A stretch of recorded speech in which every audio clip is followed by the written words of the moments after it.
قولي بصراحة، إيه أول حاجة بتخطف عينك لما تدخل مكان فيه نباتات؟ الزهور؟ ولا الورق الملون اللي بيبرق كده كأنه لوحة فنية؟ النهاردة هوريك 5 نباتات أوراقها لوحدها كفاية تسرق الأضواء من أي وردة جنبها. استعد، لأن الألوان دي هتخليك تعيد ترتيب بلكونتك كلها من أول وجديد.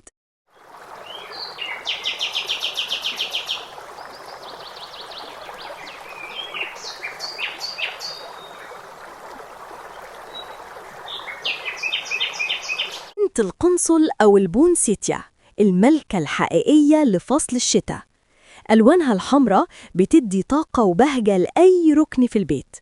بس قبل ما نقول العناية، تعرف ليه اسمها بنت القنصل؟ القصة بدأت في المكسيك لما القنصل الأمريكي هناك في القرن ال19 اللي اسمه بوينسيت انبهر بالنبات ده وجابه أمريكا، ومن ساعتها اتسمت على اسمه بوينسيتيا. ولما وصلت مصر، الناس قالوا عليها بطريقة لطيفة بنت القنصل. 1. الإضاءة. بتحب الضوء القوي غير المباشر، يعني جنب شباك فيه شمس بس من ورا ستارة خفيفة. 2. الري. تسقيها لما التربة تنشف نصها وما تزوديش المية أبداً عشان جذورها حساسة. 3. التربة خفيفة وتصرف المية كويس، زي خلطة بيت موس بلس بيرلايت بلس شوية رمل. 4. التسميد، كل أسبوعين بسماد متوازن خفيف في فترة النمو. 5. الإكثار، بالتعقيل من العقلة الطرفية في الصيف بعد ما تسيبها تنشف شوية من العصارة البيضة قبل الزراعة. بس خد بالك، لو النبات بدأ يصفر أو يوقع أوراقه، غالباً ده من نقل المكان أو تيارات الهواء. يعني مش بس جميلة في شكلها، دي كمان ليها قصة وسفرية طويلة من المكسيك لحد بلكونتك.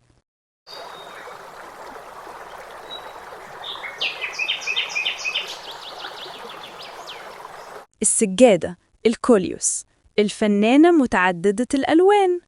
كل ورقة فيها شكل ولوحة جديدة وسهلة جدا في العناية.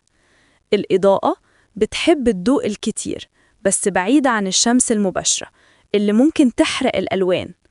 الري، تحب التربة دايما رطبة لكن مش غرقانة، لو نشفت جامد بتدبل بسرعة. التربة خفيفة وغنية بالمواد العضوية. التسميد، كل أسبوعين بسماد ورقي أو سائل خفيف عشان يحافظ على الألوان القوية. الإكثار، من أسهل ما يكون، خدي عقلة فيها 2 أو 3 عقد وحطيها في المية، بعد أسبوعين تلاقي الجذور طلعت. وبعد ما تكبر قصي الأطراف علشان تطلع فروع جديدة وتفضل شكلها ممتلئ.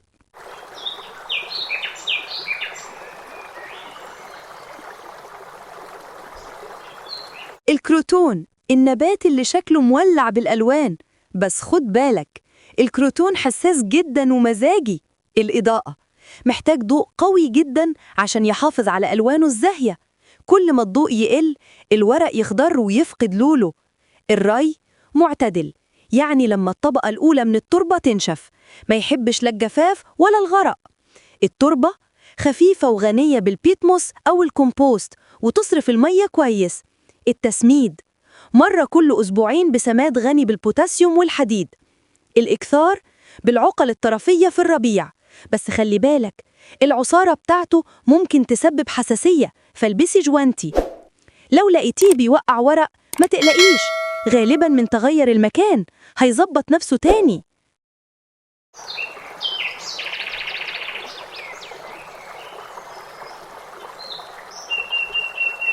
4. المكحلة تراديسكانتيا، اللي بنسميها المكحلة أو البنفسج المتسلق. جمالها بسيط بس شيك جدا وبتعيش بسهولة في البيت أو البلكونة. الإضاءة، بتحب الضوء الساطع، ولو اتحطت في شمس خفيفة الصبح تطلع لون بنفسجي أقوى. الري، كل ما التربة تنشف سطحها اسقيها بس ما تغرقيهاش. التربة بتموس وبيرلايت خفيفة جدا.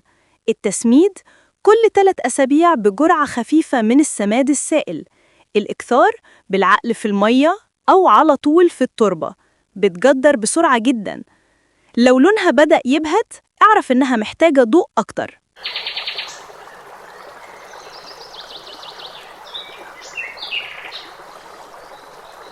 5. الكوردالين، النبات الاستوائي اللي بيدي أي ركن لمسة فخمة. في منه ألوان وردي وأحمر ونبيتي، شكله كأنه ديكور طبيعي. الإضاءة بيحب الضوء الساطع بس ما يتحقش في شمس قوية. الري، لما التربة تنشف نصها وبلل الورق برذاذ بسيط عشان يحب الرطوبة. التربة بتمس زائد بيرلايت أو تربة خفيفة فيها صرف كويس. التسميد مرة كل 3 أسابيع بسماد غني بالحديد والمغنيسيوم. الإكثار بالعقل الطرفية أو تقسيم الجذور في الربيع. بس خد بالك، لو أطراف الورق بدأت تتحرق يبقى يا إما المية فيها أملاح يا الإضاءة قوية زيادة.